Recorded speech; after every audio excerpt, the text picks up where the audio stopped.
ಸ್ನೇಹಿತರೆ ನಮಸ್ಕಾರ. ಕನ್ನಡವ ಕನ್ನಡಿಸುತ್ತಿರಲಿ. ದತ್ತಾತ್ರೇಯ ರಾಮಚಂದ್ರ ಬೇಂದ್ರೆ ಅಂಬಿಕಾ ತನಯ ದತ್ತ ಈ ಮಾತನ್ನ ಹೇಳಿದ್ದಾರೆ. ಕನ್ನಡ ಕನ್ನಡ ಭಾಷೆ ಪುರಾತನ ಭಾಷೆ, ಸುಂದರವಾದ ಭಾಷೆ, ಸೊಗಸಾದ ಭಾಷೆ. ನಾವು ಏನು ಮಾತಾಡ್ತೇವೆ ಹಾಗೆ ಬರಿತೇವೆ, ಹಾಗೆ ಬರೆದಿದ್ದನ್ನ ಮಾತಾಡ್ತೇವೆ, ದಿನನಿತ್ಯದ ಬಳಕೆಯನ್ನು ಮಾಡ್ತೇವೆ. ಕನ್ನಡ ಭಾಷೆ ಸುಮಧುರ ಭಾಷೆ, ಸುಂದರ ಭಾಷೆ. ಅಕ್ಷರಗಳು ಕೂಡ ಗುಂಡು ಗುಂಡು ಗುಂಡು ಗುಂಡಾಗಿರುತ್ತೆ, ಸೊಗಸಾಗಿರುತ್ತೆ. ಸೊ ಈ ಕನ್ನಡವ ಕನ್ನಡಿಸುತ್ತಿರಲಿ ಅಂದರೆ ಲ್ಯಾಂಗ್ವೇಜ್ನ ಯಾವಾಗಲೂ ಕನ್ನಡಿಸುತ್ತಿರಲಿ. ಕನ್ನಡಿ ಹಿಡ್ದಂಗಿರ್ಲಿ, ಮಿರರ್ ಇದ್ದಂಗಿರ್ಲಿ ಅನ್ನೋ ಥರದ ಭಾವನೆ ಕೂಡ ದತ್ತಾತ್ರೇಯ ರಾಮಚಂದ್ರ ಬೇಂದ್ರೆ ಅವರಿಗೆ ಆ, ಇತ್ತು ಅಂತ ಅನಿಸುತ್ತೆ. ನನಗೊಂದು ಸಂತೋಷ ಏನಂದರೆ, ನಾನು ಯುವ ಬರಹಗಾರರ ಮತ್ತು ಕಲಾವಿದರ ಬಳಗದ ಅಧ್ಯಕ್ಷ ಆಗಿದ್ದಾಗ 10 ವರ್ಷ, 1991 to 2001 ವರೆಗೂ ನಾನು 10 ವರ್ಷ ಅಧ್ಯಕ್ಷ ಆಗಿದ್ದೆ. ಆಗ ಅಟ್ಲೀಸ್ಟ್ 7-8 ವರ್ಷನಾದರೂ ನಾನು ಜನವರಿ 31 ಬೇಂದ್ರೆಯವರ ಜನ್ಮದಿನವನ್ನು ಆಚರಣೆ ಮಾಡಿದ್ದೇನೆ. ಅದರಲ್ಲಿಯೂ ಬೇಂದ್ರೆ ಕಾವ್ಯವಾಣಿ ಅಂತ ಅವರ ಕವನಗಳನ್ನು ಭಾವಗೀತೆಯ ರೂಪದಲ್ಲಿ ಹೆಚ್ಚಾಗಿ ನಾನು ಯಶವಂತ ಬಂಡಿ ಅವರಿಗೆ ಅವಕಾಶ ಕೊಟ್ಟು ಹಾಡಿಸ್ತಾ ಇದ್ದೆ. ಆ ಕಾರ್ಯಕ್ರಮ ತುಂಬ ಸೊಗಸಾಗಿ ಬರ್ತಾ ಇತ್ತು. ಅದು ನನಗೆ ಬೇಂದ್ರೆ ಅಂದರೆ ತಕ್ಷಣ ನೆನಪಾಗತ್ತೆ. ಯಾಕೆಂದರೆ ಬೇಂದ್ರೆಯನ್ನ ನಾನು ನೋಡಿರಲಿಲ್ಲ, ಯಶವಂತ ಬಂಡಿ ನೋಡಿದ್ರಂತೆ. ಓಕೆ, ಈಗ ಯಶವಂತ ಬಂಡಿಯವರು ಇಲ್ಲ. ಆ, ಯವನಿಕಾ ಸಭಾಂಗಣದಲ್ಲಿ ತುಂಬ ಜನ ಸೇರ್ತಾ ಇದ್ರು. ನಾನು ನಿರೂಪಣೆ ಮಾಡ್ತಾ ಇದ್ದೆ. ಹಳಿಬಂಡಿ ಬೇರೆ ಗಾಯಕಿಯರ ಜೊತೆಗೆ ಆ, ಸಂಗೀತ ಕಾರ್ಯಕ್ರಮ ನಡೆಸ್ಕೊಡೋರು. ನಾನು ಒಂದೊಂದು ಸಾರಿ ಆ, ಹಳಿಬಂಡಿಯವ್ರ ಜೊತೆ ಒಂದು 2-3 ಹಾಡಿಗೆ ನನ್ನನ್ನು ಧ್ವನಿಗೂಡಿಸೋದಕ್ಕೆ ಸೇರಿಸ್ಕೊತಾ ಇದ್ರು. ಅವೆಲ್ಲ ನೆನೆಸ್ಕೊತಾ ಇದ್ದೀನಿ. ಎಸ್, ಶೈಲಜಾ ಮೇಡಮ್, ಕನ್ನಡವ ಕನ್ನಡಿಸುತ್ತಿರಲಿ ಹೇಗನ್ಸುತ್ತೆ? ಸರ್, ಇದೊಂದು ಘೋಷಣೆ ಅಲ್ಲ, ಕನ್ನಡ ನಾಡಿನ ಪ್ರತಿಯೊಬ್ಬ ಕನ್ನಡಿಗರ ಜೀವ ಸ್ಪಂದನೆ ಅಂತ ಹೇಳ್ಬೋದು ಸರ್. ನಮ್ಮ ಗುಡ್. ಮಾತೃಭಾಷೆ ಕನ್ನಡ. ನಮ್ಮ ಹ್ಮ್. ತಾಯಿ, ನಾವು ಹುಟ್ಟಿದ ನಂತರ ನಾವು ಕೇಳುವ ಮೊದಲ ಒಂದು ಮಾತಂದ್ರೆ ತಾಯಿಯ ಜೋಗುಳ, ಅದು ಕನ್ನಡದಲ್ಲೇ ಇರುತ್ತೆ. ಹಾಗೆ ಕನ್ನಡದ ಅಪ್ಪ ಅಮ್ಮ ಅಂತಕ್ಕಂಥ ಪದಗಳಾಗಿರ್ಬೋದು, ಅಣ್ಣ ಸಹೋದರ ಸಹೋದರಿಯರು ಅಂತಕ್ಕಂಥ ಪದಗಳು ನಮ್ಗೆ ಬದುಕಿನಲ್ಲಿ ತುಂಬಾ ಮಧುರತೆಯನ್ನ ತುಂಬಿಕೊಡುವಂತಹ ಒಂದು ಪದಗಳಾಗಿವೆ. ಹ್ಮ್. ಕನ್ನಡದ ಪ್ರತಿಯೊಂದು ಅಕ್ಷರಕ್ಕೂ ಜೀವವಿದೆಯೇನೋ ಅನ್ನುವಷ್ಟು ಒಂದು ಸುಂದರವಾದಂತಹ ಪದಗಳು ಕನ್ನಡದಲ್ಲಿವೆ. ನಾವು ಹೌದು. ಕೂಡ ಅವುಗಳ ಅರ್ಥವನ್ನ ಸರಿಯಾಗಿ ತಿಳಿದುಕೊಂಡು ಬಳಸಿದಾಗ ಇನ್ನೂ ಸ್ಪಷ್ಟವಾಗಿ ಮಾತಾಡಿದಾಗ ಇನ್ನೂ ಕೇಳೋದಕ್ಕೆ ಸೊಗಸಾಗಿರುತ್ತೆ. ಕನ್ನಡ ಭಾಷೆ ಅಂತಕ್ಕಂಥದ್ದು ಸಾವಿರಾರು ವರ್ಷಗಳ ಹಿಂದಿನಷ್ಟು ಹಳೆಯದಾಗಿರ್ತಕ್ಕಂಥದ್ದು. ಪಂಪ, ರನ್ನ, ಪೊನ್ನ, ಬಹಳಷ್ಟು ಕವಿಗಳಿಂದ ಹಿಡಿದು ಈ ಇಂದಿನ ಅನೇಕ ಕವಿಗಳವರೆಗೂ, ಶಿವರಾಮ್ ಕಾರಂತರಾಗಿರ್ಬೋದು, ಕುವೆಂಪು ಅವರಾಗಿರ್ಬೋದು, ಬೇಂದ್ರೆ ಅವರು ಆಗಿರ್ಬೋದು, ಹಿಂಗೆ ಹತ್ತು ಹಲವು ಸಾವಿರಾರು ಸಾಹಿತಿಗಳು ಕನ್ನಡ ಸಾಹಿತ್ಯವನ್ನ ಅತ್ಯಂತ ಶ್ರೀಮಂತಗೊಳಿಸಿದ್ದಾರೆ. ಇಂಥ ಒಂದು ಕನ್ನಡ ಭಾಷೆಯನ್ನ ನಾವು ಮೊದಲು ನಮ್ಮ ಭಾಷೆಯನ್ನ ಪ್ರೀತಿಸ್ಬೇಕು, ಇತರರ ಭಾಷೆಯನ್ನ ಗೌರವಿಸ್ಬೇಕು ಅಂತ ಹೇಳ್ತಾರೆ. ಹೌದು ಸರ್. ಈಗ ಕನ್ನಡ ಇಷ್ಟು ಒಂದು ಹಿರಿಮೆ ಇದೆ, ಎಷ್ಟು ಸೊಗಸಾಗಿದೆ ಅಂತ ಕೆಲವ್ರು ಹೇಳ್ತಾ ಇರ್ತಾರೆ. ಕನ್ನಡ ಸುಲಿದ ಬಾಳೆ ಹಣ್ಣಿನಂತೆ ಅಷ್ಟು ಸರಳ, ಹಾಗೆ ಉಷ್ಣ ಒಳೆದ ಹಾಲಿನಂತೆ ಅಷ್ಟು ಮಧುರ ಅಂತ ಹೇಳ್ತಾ ಇರ್ತಾರೆ ಸರ್. ಇದೆಲ್ಲ ನಿಜ ಸರ್. ನಾವ್ ಏನೇ ಒಂದು ಖುಷಿ ಅಥವಾ ದುಃಖ ಅಥವಾ ಏನೇ ಸಂದರ್ಭದಲ್ಲಿ ನಾವು ಎಂಥದೇ ಭಾಷೆ ಕಲ್ತಿರ್ಲಿ, ಬರುವಂತಹ ಹೃದಯದ ಭಾಷೆ ಅಂದ್ರೆ ಅದು ನಮ್ಮ ಮಾತೃಭಾಷೆ. ಹಾಗಾಗಿ ಸರ್, ಪ್ರತಿಯೊಬ್ಬರಿಗೂ ಈ ಮಾತೃಭಾಷೆಯಲ್ಲಿ ಪ್ರೀತಿ ಇರ್ಬೇಕು ಅನ್ನೋದನ್ನ ಇದನ್ನ ಕವಿಗಳು ಹೇಳ್ತಾರೆ. ಕನ್ನಡ, ಇಂಥ ಕನ್ನಡ ಇದೆ ಇದು. ಇದು ಕನ್ನಡವು ಪ್ರತಿಯೊಬ್ಬರ ಹೃದಯದಲ್ಲಿ ಕನ್ನಡಿಸ್ತಿರಲಿ. ಹೇಗೆ ಅಂದ್ರೆ, ನಾವು ಮಾತನಾಡುವಾಗ ಕನ್ನಡ ಪದಗಳನ್ನ ಚಂದವಾಗಿ, ಸ್ವಚ್ಛವಾಗಿ, ಸ್ಪಷ್ಟವಾಗಿ ಮಾತಾಡೋದು, ಹಾಗೆ ಕನ್ನಡದ ಸಾಹಿತ್ಯವನ್ನು ಓದಿಕೊಳ್ಳೋದು, ಹಾಗೆ ಕನ್ನಡದಲ್ಲಿ ಬರೆಯುವುದು, ಲೇಖನಗಳು ಪುಸ್ತಕಗಳನ್ನ ಬರೆಯುವುದು, ಕನ್ನಡ ಸಾಹಿತ್ಯವನ್ನ ಹೆಚ್ಚು ಹೆಚ್ಚು ಓದಿಕೊಂಡು ಇನ್ನು ಅದನ್ನ ಪ್ರಚಾರವನ್ನ ಮಾಡ್ತಕ್ಕಂಥ ಕೆಲಸವನ್ನ ಮಾಡೋದು. ತಾವು ಸಹ ಕನ್ನಡದ ಅದಮ್ಯ ಸೇವೆಯನ್ನ ಮಾಡ್ತಾ ಇದ್ದೀರಿ ಸರ್. ಕನ್ನಡದಲ್ಲಿ ಬಹುತೇಕ ಪುಸ್ತಕಗಳನ್ನ ಬರೆದು ಅವುಗಳ ಕನ್ನಡಿಗರ ವ್ಯಕ್ತಿತ್ವ ವಿಕಾಸಕ್ಕೆ ಬಹಳ ಗುರುತರವಾದಂತಹ ಕೊಡುಗೆಯನ್ನ ತಾವು ಕೊಟ್ಟಿದ್ದೀರಿ. ಅದು ನಮ್ಗೆ ಈ ಸಂದರ್ಭದಲ್ಲಿ ಬಹಳ ಹೆಮ್ಮೆ ಅನ್ಸುತ್ತೆ ಸರ್. ಹಾಗೆ ತಮ್ಗೆ ಈ ಸಂದರ್ಭದಲ್ಲಿ ನಮ್ಮೆಲ್ಲರ ಪರವಾಗಿ ಅಭಿನಂದನೆಗಳನ್ನು ಕೂಡ ಸಲ್ಲಿಸ್ತೀನಿ ಸರ್. ನಾವು ಕನ್ನಡದ ಧನ್ಯವಾದ. ಬಗ್ಗೆ ಭಾಷಣ ಮಾಡೋದಕ್ಕಿಂತ ನಾವು ಸ್ವಲ್ಪ ಅಳಿಲು ಸೇವೆಯಾದ್ರೂ ಮಾಡೋದು ಶಾಶ್ವತ, ಅದು ಕೊಡುಗೆ ಅಂತ ಕರೆಸ್ಕೊಳ್ಳುತ್ತೆ ಸರ್. ಹಾಗಾಗಿ ಪ್ರತಿಯೊಬ್ಬರು ಕೂಡ ಕನ್ನಡಿಗರು ಕನ್ನಡ ಉಳಿಲಿ ಅಂತ ಭಾಷಣ ಮಾಡೋದ್ಕಿಂತಲೂ ಕನ್ನಡಕ್ಕಾಗಿ ಕೈ ಎತ್ತು ನಿನ್ನ ಕೈ ಕಲ್ಪವೃಕ್ಷವಾಗುವುದು, ಕನ್ನಡಕ್ಕಾಗಿ ಧ್ವನಿ ಎತ್ತು ನಿನ್ನ ಧ್ವನಿ ಪಾಂಚಜನ್ಯವಾಗುವುದು ಅಂತ ಕುವೆಂಪು ಅವರು ಹೇಳ್ತಾರೆ ಸರ್. ನಿಜವಾಗ್ಲೂ ಹ್ಮ್ ಅಕ್ಷರಶಃ ಸತ್ಯ ಸರ್. ಹಾಗೇನೆ ಈ ಕೆಲವು ಕವಿಗಳು ಹೇಳ್ತಾರೆ ಸರ್, ಅಂದ್ರೆ ಗೋವಿಂದ ಪೈ ಅಂತವ್ರು ಶ್ರೇಷ್ಠ ಕವಿಗಳು ಹೇಳ್ತಾರೆ, ಎಲ್ಲರಿಗೂ ಇರಲಿ ಕನ್ನಡದ ಸ್ನೇಹ ಅಂತ. ನಾವು ಪ್ರತಿಯೊಬ್ರು ಕೂಡ ನಾವು ವ್ಯವಹಾರಕ್ಕಾಗಿ ಯಾವುದೇ ಭಾಷೆಯನ್ನು ಮಾತಾಡಿದ್ರು ಕೂಡ ನಮ್ಮೆಲ್ಲರ ಮನದ ಸ್ಪಂದನೆ ಕನ್ನಡ ಕನ್ನಡ ಕನ್ನಡ ಅಂತ ನಾವು ಈ ಸಂದರ್ಭದಲ್ಲಿ ಹೇಳಕ್ ಇಷ್ಟಪಡ್ತೀನಿ ಸರ್. ಧನ್ಯವಾದಗಳು ಸರ್. ಎಸ್, ತುಂಬಾ ಚೆನ್ನಾಗಿ ಶೈಲಜಾ ಮೇಡಮ್ ವ್ಯಾಖ್ಯಾನ ಮಾಡಿದ್ದೀರಿ. ನಮ್ಮ ಮಂಜುನಾಥ್ ಏನ್ ಹೇಳ್ತಾರೆ ಕೇಳೋಣ. ಎಸ್ ಮಂಜುನಾಥ್. ಸರ್, ಕನ್ನಡವು ಕನ್ನಡವ ಕನ್ನಡಿಸುತ್ತಿರಲಿ. ಇದು ಏನಂದ್ರೆ ಸರ್, ಈ ಪ್ರತಿ ವರ್ಷನೂ ಈ ನವೆಂಬರ್ ನಲ್ಲಿ ನಾವು ಕನ್ನಡ ರಾಜ್ಯೋತ್ಸವ ಅಂತ ಮಾಡ್ತೀವಿ ಸರ್. ಈ ರಾಜ್ಯೋತ್ಸವ ಕಾರ್ಯಕ್ರಮಗಳಿಗೆ ನಾವು ಹೋದಾಗ ಕೂಡ ಬಹಳಷ್ಟು ಜನರಿಗೆ ಹೇಳ್ತೀವಿ. ಇದು ನಮ್ಮ ಶಾಂತಿನಗರ ಕ್ಷೇತ್ರದಲ್ಲಿ ಸರ್ ಆಲ್ಮೋಸ್ಟ್ ಕನ್ನಡದವ್ರಿಗಿನ್ನ ಹೊರಗಿನ ಜನನೇ ಹೆಚ್ಚಾಗಿದ್ದಾರೆ. ಆದ್ರೆ ನಾವು ಅವ್ರನ್ನೇನು ದೂಷಿಸೋದಿಲ್ಲ ಅಥವಾ ಹೊರಗೋಗಿ ಅನ್ನೋದಿಲ್ಲ. ನಾವು ಅವ್ರಿಗೆ ಕನ್ನಡ ಕಲ್ತ್ಕೊಳ್ಳಿ, ಯಾಕಂದ್ರೆ ವ್ಯವಹಾರ ಮಾಡೋದು, ಜೀವನ ಮಾಡೋದು, ಬದುಕು ಕಟ್ಕೊಳ್ಳೋದು, ಮತ್ತೆ ಅವ್ರು ನಾಳೆ ದಿನ ಒಂದು ಮಕ್ಕಳು ಈಗ ಬಂದಿದ್ದಾರೆ ಸರ್. ಈಗ ಆಲ್ಮೋಸ್ಟ್ ತಮಿಳ್ನಾಡು ಇರ್ಬೋದು, ಆಂಧ್ರ ಇರ್ಬೋದು, ಬಿಹಾರಿಂದ ಇರ್ಬೋದು ಬಂದಿದ್ದಾರೆ. ಅವ್ರು ಬಂದು ಇಲ್ಲಿ ಸೆಟಲ್ ಆಗಿದ್ದಾರೆ ಸರ್. ಬಟ್ ಆದ್ರೆ ಅವ್ರ ಮುಂದಿನ ಅವ್ರ ಮಕ್ಕಳ ಜೀವನಕ್ಕೋಸ್ಕರ ವಿದ್ಯಾಭ್ಯಾಸ ಇಲ್ಲೇ ಕೊಡಿಸ್ತಿದ್ದಾರೆ. ಹ್ಮ್ ನಾಳೆ ದಿನ ಅವ್ರು ಯಾವ್ದೋ ಒಂದು ಸರ್ಕಾರಿ ಹುದ್ದೆ ಮತ್ತೆ ಇನ್ನೊಂದು ಹುದ್ದೆ ಇನ್ನೊಂದು ಯಾವ್ದಕ್ಕಾದ್ರು ಹೋಗ್ಬೇಕು ಅಂದಾಗ ಕನ್ನಡ ಬಹಳ ಮುಖ್ಯ ಆಗತ್ತೆ ಅಂತ ಬಹಳ ಅವ್ರಿಗೆ ಮನವರಿಕೆ ಮಾಡ್ಕೊಡ್ತಿದೀವಿ ಸರ್.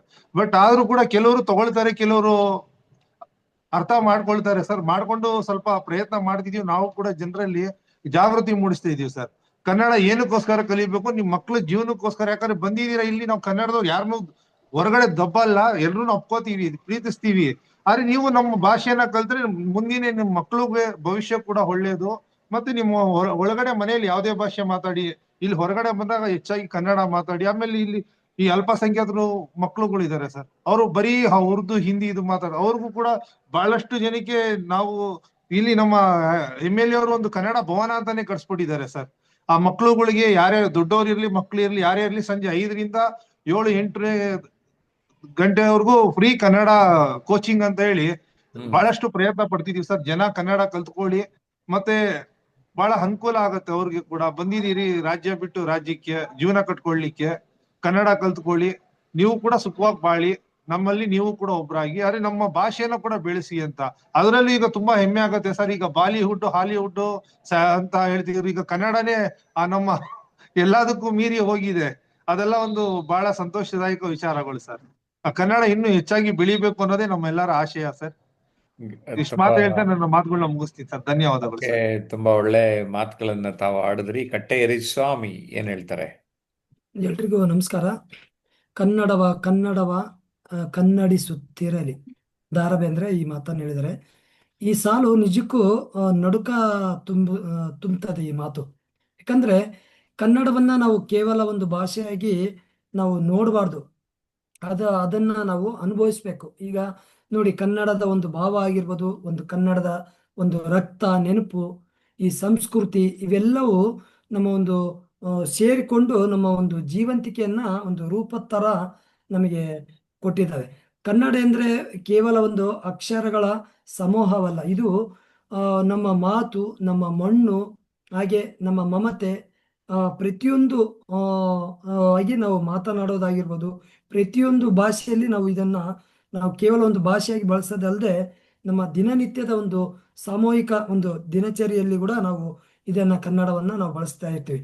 ಬೇಂದ್ರೆ ಅವರು ಹೇಳ್ತಾರೆ, ಕನ್ನಡವ ಖಂಡಿಸಲಿ ಅಂತ ಹೇಳ್ತಾರೆ. ಅವರು ಹೇಳಿದ ಹಾಗೆ ಕನ್ನಡ ಬದುಕಲಿ ಎಂದಲ್ಲ, ಕನ್ನಡ ಬಳಕೆಯಲ್ಲಿ ಮತ್ತು ದಿನಚರಿಯಲ್ಲಿ, ಸಾಹಿತ್ಯದಲ್ಲಿ, ನಮ್ಮ ನಗು ನೀರುಗಳಲ್ಲಿ ಪ್ರತಿದಿನ ಖಂಡಿಸ್ಲಿ ಅಂತ ನಮ್ಮ ದ ರಾ ಬೇಂದ್ರೆ ಅವರು ಈ ಮಾತನ್ನು ಹೇಳಿದ್ದಾರೆ. ಹಾಗಾಗಿ ನಾವು ಕನ್ನಡವನ್ನ ಪ್ರೀತಿಸೋಣ, ಕನ್ನಡವನ್ನ ಮತ್ತಷ್ಟು ಬೆಳೆಸೋಣ ಅಂತ ಹೇಳ್ತಾ ನಾನು ಈ ಮಾತನ್ನು ಮುಗಿಸ್ತಾ ಇದ್ದೀನಿ. ಧನ್ಯವಾದ sir. Yes Manjula madam. Sir, ಕನ್ನಡವ ಕನ್ನಡಿಸುತ್ತಿರಲಿ, ದ ರಾ ಬೇಂದ್ರೆ ಅವರ ಈ ಮಾತು ತುಂಬಾ ಒಂಥರ ಮನಸ್ಸಿಗೆ ಮುಟ್ಟವಾಗಿದೆ ಸರ್. ನಾವು ಕನ್ನಡಕ್ಕಾಗಿ ಏನೆಲ್ಲ ಮಾಡ್ತೀವಿ ಅನ್ನೋದಕ್ಕಿಂತ ಕನ್ನಡನ ನಮ್ಮೊಳಗೆ ಎಷ್ಟು ನಾವು ಒಳಗೊಂಡಿದೀವಿ ಅನ್ನೋದು ತುಂಬಾ ಮುಖ್ಯ ಆಗುತ್ತೆ ಸರ್. ನಾವು ಹುಟ್ಟಿದಾಗ ತಂದೆ ತಾಯಿಗಳು ನಮ್ಮನ್ನು ಪ್ರೀತಿಯಿಂದ ಅಪ್ಪಿಕೊಂಡು ಬೆಳೆಸಿ ಆ ಮೊದಲ ಭಾಷೆ ನಮ್ಗೆ ಕಲ್ಸೋದೇ ಕನ್ನಡ. ಅಮ್ಮ, ಅಪ್ಪ, ಆ ಆ ಇವನ್ನೆಲ್ಲ ಕಲಿಸಿದಾಗ ನಾವೆಷ್ಟು ಪ್ರೀತಿಯಿಂದ ಅದನ್ನ ಕಲಿತೀವಿ. ನಾವು ಬೆಳೀತಾ ಬೆಳೀತಾ ಬೇರೆ ವಿದ್ಯೆನ ಅಂದ್ರೆ ಬೇರೆ ಭಾಷೆಗಳನ್ನು ಕಲಿಬೇಕಾಗತ್ತೆ. ಅದನ್ನ ಕಲಿತಾನೆ ಅದು ನಮ್ಮ ಜೀವನಕ್ಕೆ ಮುಖ್ಯ, ಅಂದ್ರೆ ಒಂದು ದಾರಿ ಕಂಡ್ಕೊಳ್ಳೋ ಮಾರ್ಗ ಆಗ್ಬೇಕೇ ಹೊರತು ಕನ್ನಡವೇ ನಮ್ಮ ಜೀವನಾಡಿ ಆಗ್ಬೇಕು ಸರ್. ನಾವು ಕನ್ನಡವನ್ನ ಬಿಟ್ಟು ಬೇರೆ ಭಾಷೆಗೆ ನಮ್ಮನ್ನ ನಾವು ತೊಡಸ್ಕೊಳ್ಳೋದು ಅಥವಾ ಬೇರೆ ಭಾಷೆ ಕೊಡೋದು, ಗೌರವ ಕೊಡೋದು ನಮ್ಮ ತಾಯಿಗೆ ನಾವು ಅನ್ಯಾಯ ಮಾಡ್ದಂಗೆ. ಈಗ ಅಮ್ಮ ಬೇರೆ ಅಲ್ಲ, ತಾಯಿ ಭುವನೇಶ್ವರಿ ಬೇರೆ ಅಲ್ಲ. ಆ ಭುವನೇಶ್ವರಿಯ ಬಾವುಟದಲ್ಲಿರುವಂತ ಒಂದು, ಈಗ ನೀವು ಹಾಕಿರೋ ಶಾಲಲ್ಲೂ ಹಳದಿ ಮತ್ತು ಕೆಂಪು ಇದೆ ಸರ್, ಅದನ್ನ ಅರಿಶಿನ ಕುಂಕುಮದ ಒಂದು ಇದಕ್ಕೆ ಹೋಲಿಸ್ತಾರೆ. ಅಷ್ಟೊಂದು ಒಂದು ಪವಿತ್ರವಾದಂತ ಒಂದು ಬಾವುಟನ ನಾವು ಯಾವ ಮಟ್ಟಕ್ಕೆ ಎತ್ತಿಟ್ರು ಅಂದ್ರೆ ನಮ್ ಜೀವ ಹೋದ್ರೂ ಪರವಾಗಿಲ್ಲ, ಆ ಬಾವುಟಕ್ಕೆ ಯಾವತ್ತು ಕುಂದು ಬರಬಾರ್ದು. ಆ ರೀತಿ ನಾವು ನಡ್ಕೋಬೇಕು ಸರ್. ನಾನು ಎಷ್ಟೇ ಕಲ್ತ್ರು ಕೂಡ ನಾನು ಕನ್ನಡವನ್ನು ಎಲ್ಲೇ ಹೋದ್ರು ಬಿಡಲ್ಲ. ನಾ ಎಲ್ಲೋ ಹೋದ್ರುನು ಕನ್ನಡ ಮಾತಾಡ್ತೀನಿ ಮತ್ತು ಕನ್ನಡ ಗೊತ್ತಿಲ್ದವ್ರಿಗೆ ಕನ್ನಡ ಕಲಿಸ್ತೀನಿ. ಒಂದು ಸಣ್ಣ ಸೇವಾ ಮನೋಭಾವ ನಮ್ಮಲ್ಲಿದ್ರೆ ನಾವು ಕನ್ನಡಕ್ಕಾಗಿ ಎಷ್ಟೋ ಕೆಲಸ ಮಾಡ್ದಂಗ ಆಗುತ್ತೆ ಸರ್.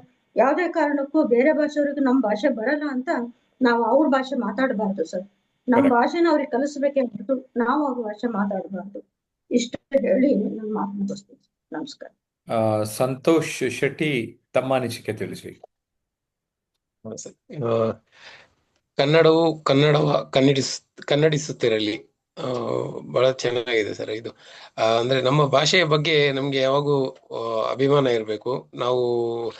ನಾವು ನಮ್ಮ ಭಾಷೆಯನ್ನ ಮಾತಾಡುವಾಗ ಬೇರೆ ಭಾಷೆಯೊಂದಿಗೆ ಅದನ್ನ ಬೆರಕೆ ಮಾಡುವಂತ ಒಂದು ಕೆಲಸ ಆಗ್ಬಾರ್ದು.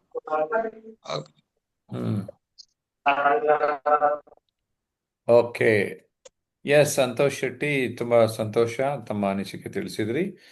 ಶರಣಬಸಪ್ಪ, ತಮ್ಮ ಅನಿಸಿಕೆ ತಿಳಿಸಿ. ಕನ್ನಡಿಸುತ್ತಿರಲಿ. ದರಾ ಬೇಂದ್ರೆ ಅವರು ಜ್ಞಾನಪೀಠ ಪ್ರಶಸ್ತಿ ಪಡೆದಂತ ನಮ್ಮ ದರಾ ಬೇಂದ್ರೆ ಅವರು ತುಂಬಾ ಕನ್ನಡದ ಬಗ್ಗೆ ತುಂಬಾ ಅಚ್ಚುಕಟ್ಟಾಗಿ ಹೇಳಿದ್ದಾರೆ.